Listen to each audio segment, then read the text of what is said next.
مرة كما يذكر الدكتور زايد الجهضمي عن سماحة شيخنا الخليلي حفظه الله، أنه مرة من المرات أقلقه أمر بسبب اتصال أتاه في منتصف الليل، فأقلقه الأمر، فعندما قل مضجعه وأوجس في نفسه خيفة من ذلك لجأ إلى مصدر أنسه وينبوع راحته.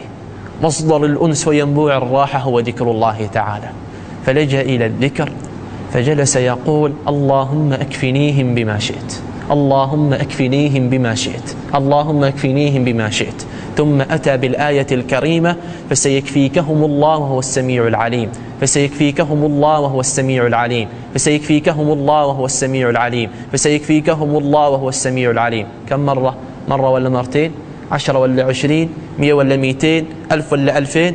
كما جاء في الرواية وفي القصة أنه أتى بها 3000 مرة وهو في جلسته، 3000 مرة بنفسه جالس.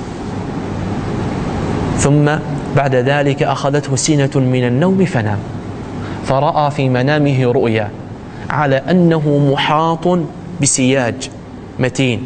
هذا السياج ليس بطين ولا طابوق ولا إسمنت ولا رصاص ولا فولاذ، وإنما ذلك البناء وذلك الجدار الذي هو محاط به هو جدار مبني بقوله تعالى: فسيكفيكهم الله وهو السميع العليم.